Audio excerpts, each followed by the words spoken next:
এই হচ্ছে হায়া সোফিয়া মস্ক ইস্তাম্বুলে, দেখতে পাচ্ছেন। এটা অনেক পুরাতন, দীর্ঘদিন যাবৎ এটা ছিল 1000 বছর মতো। এটা ছিল ওয়ার্ল্ডের অনেক বড় চার্চ।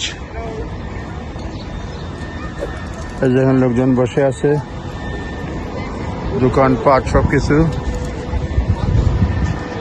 ট্রাম যাচ্ছে, দোকান রয়েছে।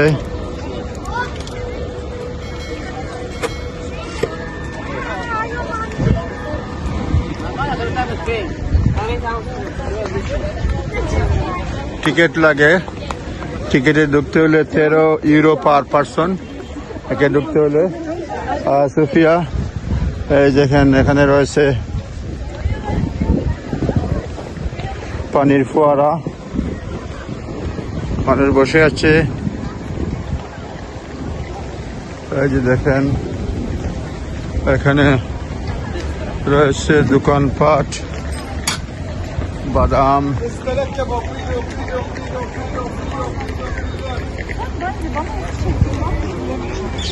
Hop of Bosphorus.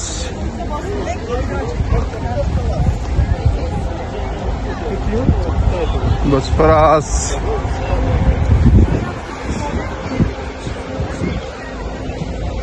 আয়া সোফিয়া ডোম মেরামতের কাজ চলছে।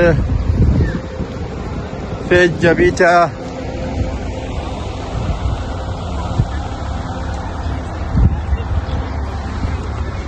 এখানে বাদাম, তারপরে বাদাম 100 গ্রাম পাওয়া যায় 100 লিরা দিয়ে। বিভিন্ন রেট রয়েছে, দোকান মাছ কিনতেছে।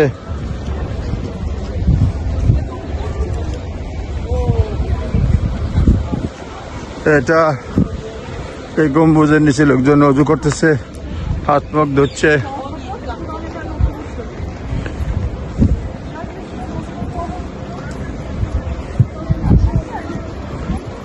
আমরা একটু পরে বসফরাস ট্রিপে যাব।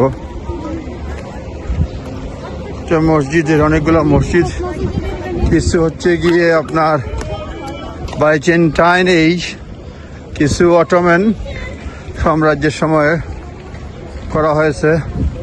আমি আছি ইস্তাম্বুলে আছি। এই যেখানে পানি খাওয়ার অজুর ব্যবস্থা আছে। ট্যুরিজম পুলিশ এখানে আসতেছে, আসে গাড়ি যাচ্ছে, চলাচলা করতেছে। কমপ্লিট ইউর হায়া সোফিয়া এক্সপিরিয়েন্স। এইখানে মসজিদে ঢুকতে এখানে লাগে না, কিন্তু এখানে মিউজিয়াম যেটা, সেখানে গ্যালারি ট্যালারি রয়েছে, সেই অংশে ঢুকতে আপনার ফিস দরকার পড়ে। হায়া সোফিয়া এক্সপিরিয়েন্স মসজিদের এখানে আমরা নিজেরা প্রবেশ করিনি, কিন্তু এইখানে যে এক্সপিরিয়েন্স লেখা রয়েছে মিউজিয়ামের অংশ, সেইখানে ফিস দরকার পড়ে।